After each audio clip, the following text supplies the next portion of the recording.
Hello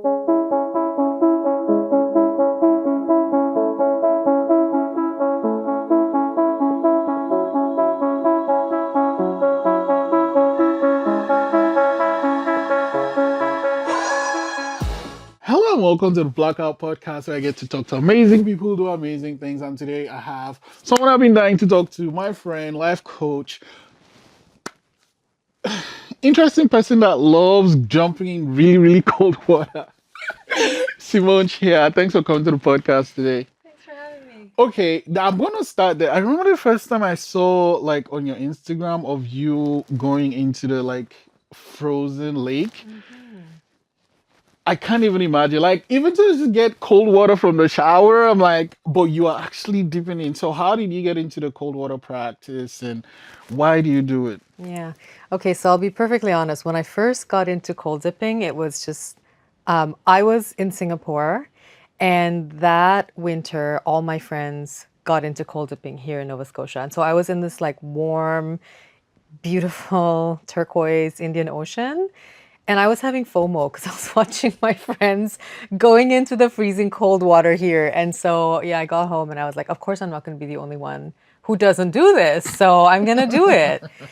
I had no real desire to do this, full disclosure. Right. But I went for my first dip and it wasn't terrible. And then we kept going and it started to grow on me.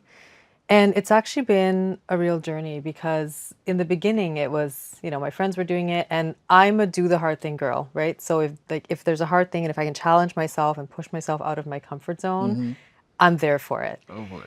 But it's a journey in the sense that in the beginning it was about doing the hard thing. And then the more I started to do it is where I actually really started to get the nervous system benefits of it. And people talk about this a lot. This is why a lot of people are getting into cold dipping. It's an amazing process to help you like release stress from the body. And that is what I started to notice with myself over time. So the more I did it, the more I started to tap into that. Like I would go sometimes and I'd have had a really hard day and be feeling a lot of stress and I would just, get in the water and I could just feel because your body like goes into fight flight response when you're in the water, right?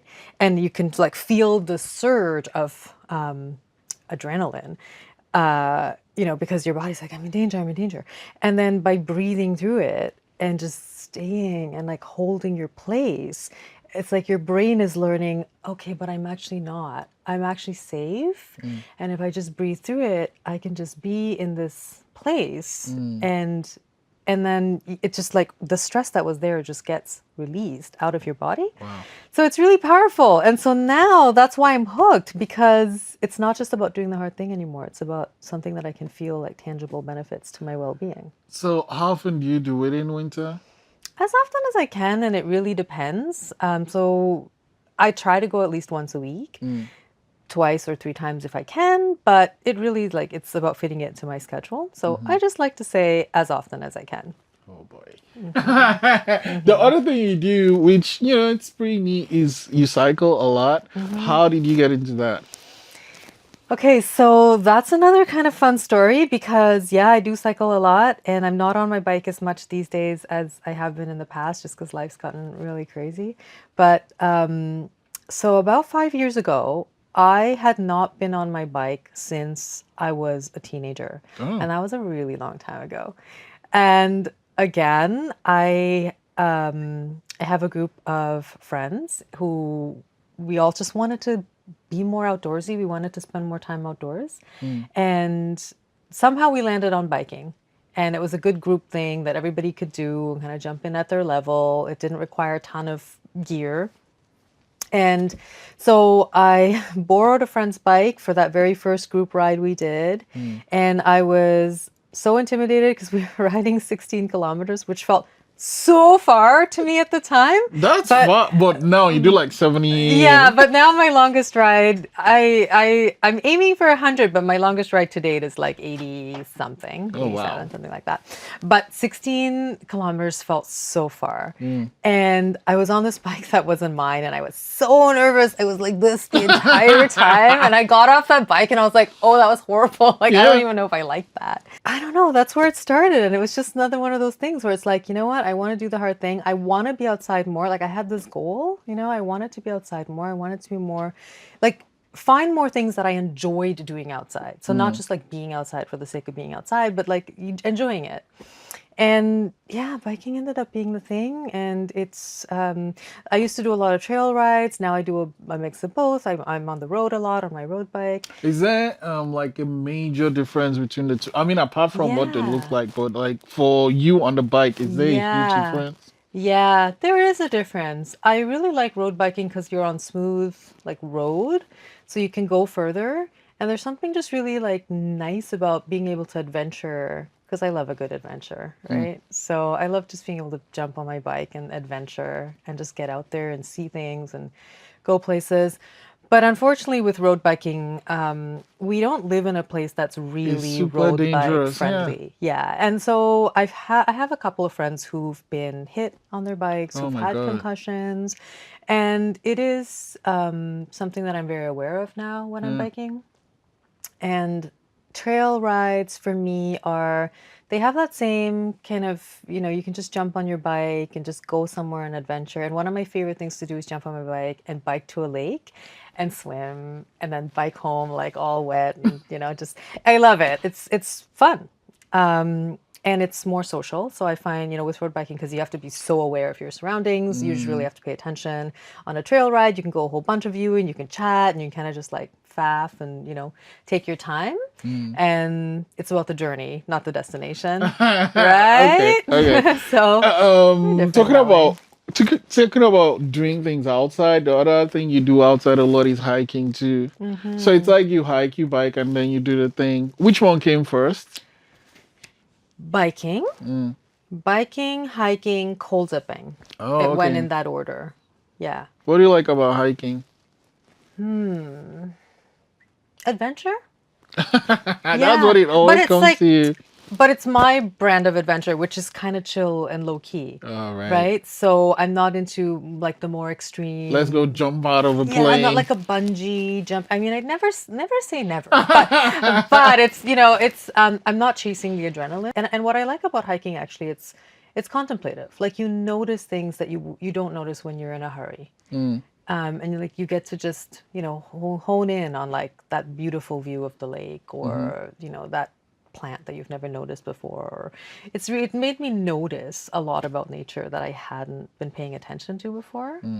And I just love being in the woods because I find there's something really grounding about it. And actually now for me, in the beginning, I always hiked in a group because I have zero navigational skills.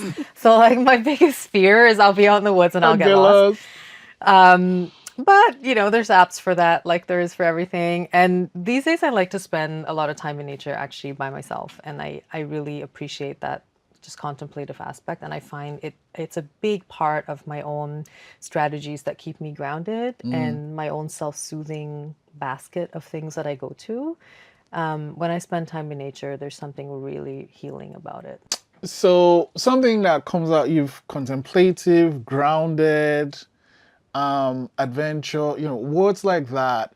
Like and then when relate to the new type of videos you're putting on your Instagram, I'm like wondering when, like, have you always been like spiritual or like grounded or in touch with your inner being, or is that like a new thing? And how did that begin for you? I've always been, I would say, very in touch with myself and very intuitive.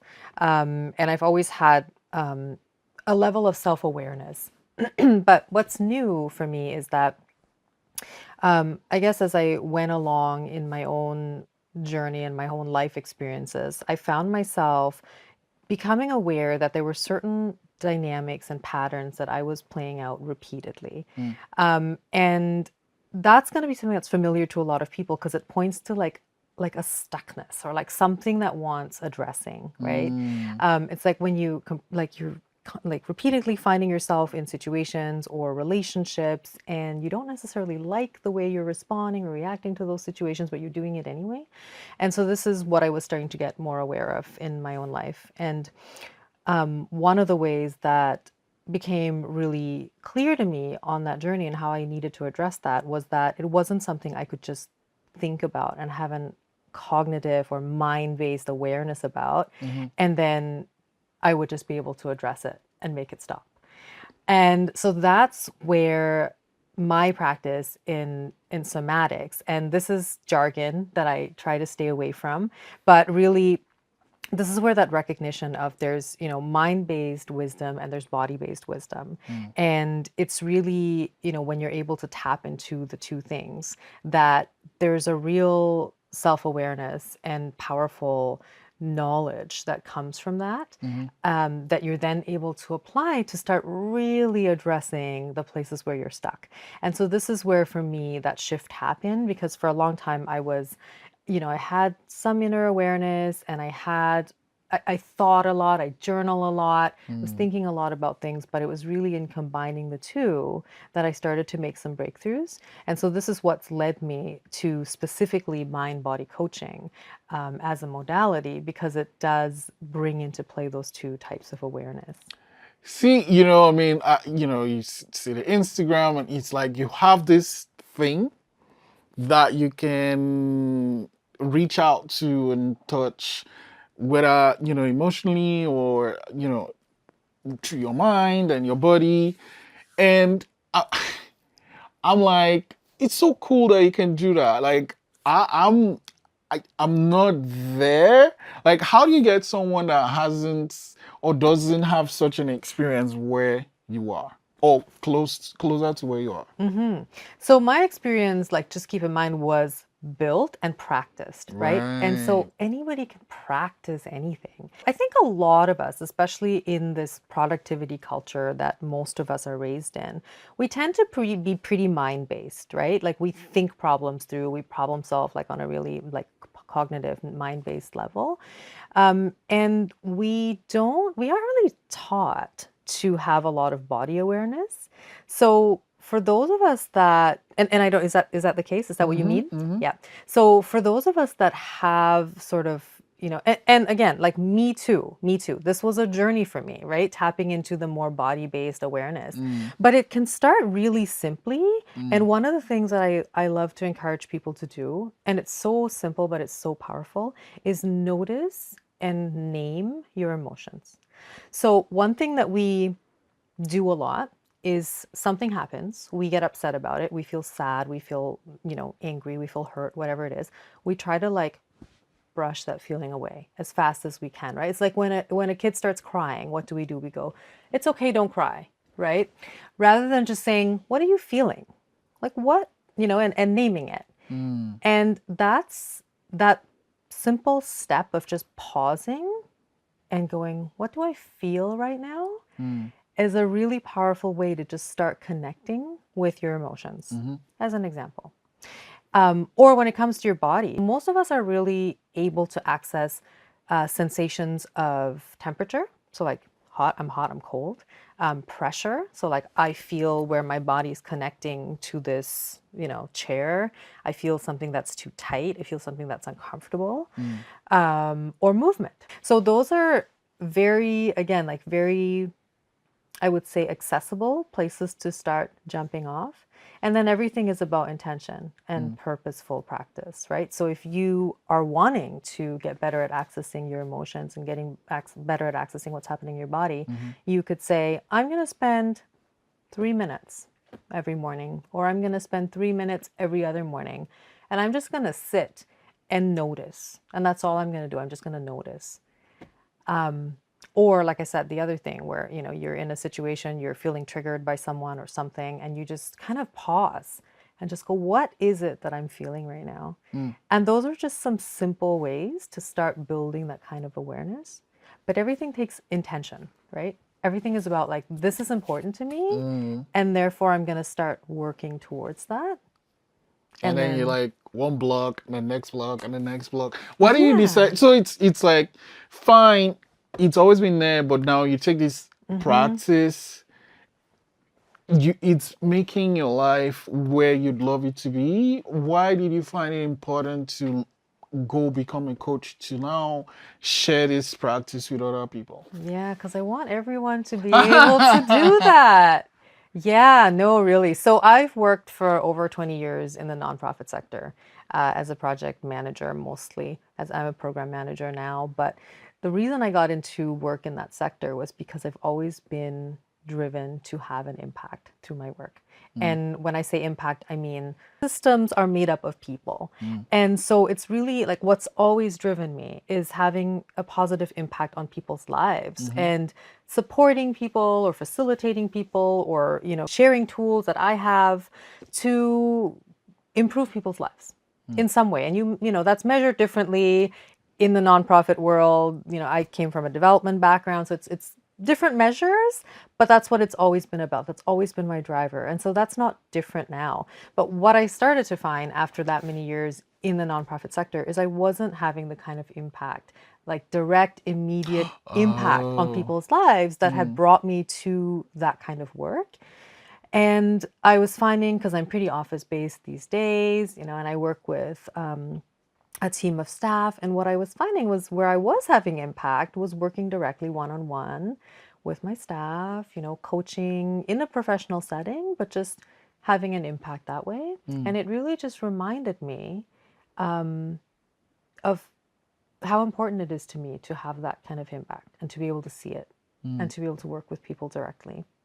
And this happened, in the professional stream at the same time that I was having a real awakening in my personal journey and tapping into, the somatic body-based awareness and different ways to heal. And it just really kind of became slowly more and more clear. It's like the fog lifted and the answer was always there, but, I finally saw it. Wow. So. And like coaching is done now? Coaching is very close to done. I will be officially brand shiny new certified in November. And I'm planning my first retreat in November. So jumping into the cold water. You never do the easy things. It's like your first bike ride, I'm going to do 16 kilometers. I'm going to be like, I'm going to do 2 kilometers. First, I don't know how long you're in the ice for, but I'm sure it's definitely not 20 seconds. But it's been longer than that. And now you're like, oh, I'm done coaching. I'm just going to do a retreat. Like, why do you love doing the difficult things and like right out of the gate? I am a high achiever. I've always been a high achiever. I'm really action oriented, and that's a really defining part of me as a coach as well, because I think, awareness is key and it's everything, and it's where everything has to start. But it's about, creating change in your life is about integrating your awareness and moving it into action. Wow. Let's talk about the retreat. So what do you have planned for November? Yeah, so I'm really excited, and it's a day for badass women to sort of dig into where they've been feeling a little stuck on something they want to achieve in their lives, something that's going to bring them more contentment, more satisfaction. And there's a lot of reasons that we put that off. We don't do those things. We say later, or I can't, or, whatever, all the reasons. So diving into that and really coming up, with some clarity around what's really important, what do you want to work on, what do you really commit to doing for yourself, and what's getting in your way, and what are you going to do about it? Wow. And then we're going to end the day with a cold dip. Oh my God. So you can smash your self-limiting beliefs right, and do right. the hard thing, and also have a tool that, if you want to continue exploring, you can have a tool to help with that stress cycle management, that, that releasing the stress, that sort of soothing your nervous system, because it is a really important and powerful tool to have in your toolbox. And the dip is optional. It's not for everyone. Okay. It's not for everyone. So, you don't have to do it. But if you want a guided group experience with, lots of other people who are going to be doing it for the first time, there's that opportunity to do that. Okay. Like when are you gonna open sign-ups for that, or how are you going about that? Yeah, so registration's going to come up very soon. Okay. In the next couple of weeks. It'll be on my Instagram, which is Simone by the Sea. And that's it. We're keeping it really simple. So it's It's happening on November 17th, which is a Sunday. Oh, nice. Yeah. Oh, flip, you've already picked today. Okay, great. Yeah, of course. Okay. Yeah. Does the name actually, you mentioned your Instagram, it's something I've always wanted to ask. What's the story behind that name? I don't really, I couldn't tell you. I think honestly, in the beginning, it was like, oh, everything's taken, you know? So, but okay, I'm a Cancer as my star sign, and I'm really drawn to the water, and I'm a total water child, and I feel best when I'm by the water. So it Mm, just felt kind of right, right where you have to Like I'm be. always by the sea when I can be. Mm, So, and then it, kind of like rhymed, like there's a little it like the does. Simone and the sea, and yeah, so yeah, Okay. So you just kind of have landed. all these things kind of packaged and November 17 and you're gonna announce when the sign-ups are open on your Instagram. I've had a great conversation, but like I can't, you've brought some magic into my life and I want to let you out of here with some magic. Oh, Okay, so okay, bring it. so you have to write a number between, don't show me the number though, Hmm. but between 1 and 60. Once you have the number, point it to the camera, and cover the back so I can't see it. But I will try, hopefully, to tell you what your number is Okay, so using my magic cards. Okay, so so once now, it's ready, you can point it to that camera. Okay, so your number can be one or more than one of these cards, right? And you're gonna just guide me through it. Is it here? no, No. Okay. Is it here? Is it here? yes, Okay, finally. Is it here? no, Oh my gosh. Okay. Is it here? no, It's only there. yes. That's not good. Oh, okay. Okay, but this is the only card with the I number. think so. Okay. Okay, Simone, I'll tell you a number, but before I do that, there's a question I love to sing guess the way with, and it's something someone asked me, and I'm like, I'm gonna ask all my guests whenever they come. I'm basically, you're this, like you said, high achiever, driven, connected with yourself and stuff. Like, so what's something that happened to you before you were 17 that you feel plays a huge role in the person you are today? Yeah, so a couple of things come to mind. Uh, by the time I was 17, I had moved because I'm from Singapore. And so a really formative thing that happened was that I moved with my family from Singapore to Canada. And that, of course, has shaped everything. It's a real big turning point in my life. And not only did we move from Singapore to Canada, but we went first to Ontario and then we moved again a year later to Nova Scotia. And here I am now. And I don't think I ever would have discovered Nova Scotia on my own. And I moved away after, so I've lived in lots of places, but I came back to Nova Scotia in 2011.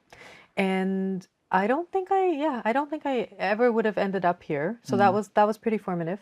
And the other thing that, when you ask me this question, I think is something that I'm working through right now that's really powerful was when I was growing up, as a kid, my parents had this friend circle, and I was, always with the other kids in that friend circle. And I faced a lot of like exclusion in that friend circle.